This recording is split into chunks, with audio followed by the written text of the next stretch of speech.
Bismillahirrahmanirrahim. Assalamualaikum warahmatullahi wabarakatuh. Sahabat-sahabat sekalian, suatu ketika Abdullah ibnu Mas'ud pernah meriwayatkan kisah tentang ibadahnya Nabi. Nabi SAW beribadah di malam hari dengan ibadah yang luar biasa. Sampai kata Abdullah, kaki beliau bengkak, air mata beliau memenuhi pipi beliau, dan beliau terlihat sangat lelah karena ibadah itu. Lalu Abdullah bin Mas'ud bertanya, "Ya Rasulullah, bukankah Allah telah mengampuni dosa-dosamu? Bukankah Allah telah menjaminkan surga untukmu dan memuliakan engkau? Kenapa ibadah seperti ini ya Rasul?" Nabi menjawab, "Aku ingin menjadi hamba yang bersyukur." Ini adalah salah satu contoh bagaimana lelahnya Nabi untuk beribadah kepada Allah, dan beliau tidak mengeluh dengan lelah itu. Beliau justru menikmati lelahnya, karena lelahnya Nabi lillahi ta'ala. Bagaimana dengan kita? Apakah kita sudah pernah merasakan lelahnya zikir? Atau zikir kita hanya zikir-zikir yang ringan di sisa-sisa waktu kita? Apakah kita merasakan lelahnya tilawah Al-Quran? Apakah kita merasakan lelahnya itikaf dan tahajud, begadang untuk berdoa, sholat malam, kemudian sujud panjang, zikir pada Allah? Apakah kita sudah merasakan lelahnya melakukan dakwah? Apakah kita sudah merasakan betapa lelahnya saat kita mencari nafkah untuk keluarga? Betapa lelahnya ketika kita membantu orang lain? Semua lelah itu adalah lelah lillah. Apa bedanya lelah lillah dengan lelah lid dunia? Kalau lelah kita untuk dunia, keuntungan dari lelah itu sedikit. Sedangkan lelah karena Allah, lelah yang akan kita syukuri. Lelah yang pasti Allah akan membalasnya berlipat ganda. Karena Allah Subhanahu wa taala berfirman, "Hal jazaul ihsan illal ihsan." Adakah balasan satu kebaikan kecuali kebaikan? Al jaza ala qadril masyaqqah. Jangan bersedih ketika kita merasakan lelah saat beribadah.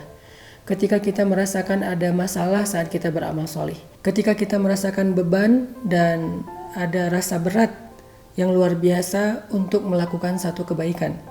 La tahzan, jangan bersedih. Kenapa? Karena sesungguhnya para ulama mengatakan balasan Allah itu tergantung tingkat kesulitan dalam beramal. Semakin berat dalam beramal, semakin istimewa balasannya. Semakin berat dalam beramal, semakin besar pahalanya di sisi Allah Subhanahu wa taala.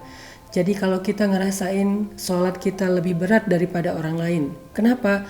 Mungkin karena jarak ke masjidnya lebih jauh, mungkin karena cuacanya lebih dingin, mungkin berpuasa di beberapa wilayah di bumi lebih lama waktunya daripada di tempat yang lain, maka la tahzan, jangan berkecil hati, karena sesungguhnya Allah membalas ibadah kita bukan hanya dari sisi apa ibadah yang kita lakukan, tetapi Allah juga melihat seberapa sulitnya kita dalam melakukan ibadah itu.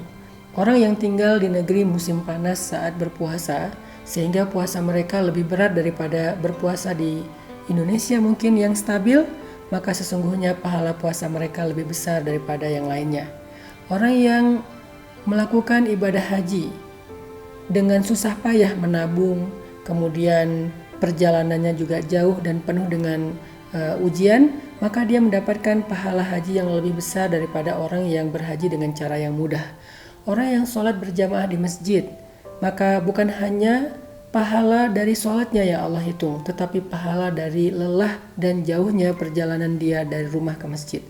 Orang yang paling besar pahalanya di dalam sholat berjamaah adalah orang yang paling jauh rumahnya dengan masjid. Tetapi ada juga orang yang lelahnya bukan karena Allah, sehingga Nabi SAW pernah bersabda, "Kam min sha'imin laisa lahu min siyamihi illal ju' wal 'atash." Betapa banyak orang yang berpuasa, tetapi dia tidak mendapatkan dari puasanya kecuali lapar dan haus. Betapa banyak orang yang sholat malam, tetapi dia tidak mendapatkan dari sholatnya kecuali lelah dan ngantuk.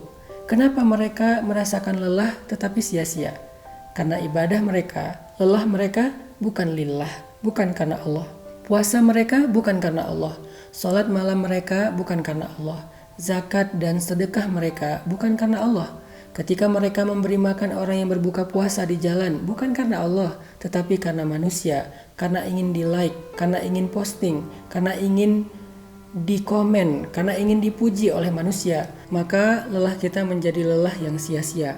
Kalau kita harus sekalian lelah, maka lelahlah karena Allah. Yuk kita perbaiki niat kita sehingga lelah kita akan dinilai oleh Allah Subhanahu wa taala, dan Allah itu Asy-Syakur, yang paling baik dalam memberikan balasan terhadap ibadah hamba-hambanya.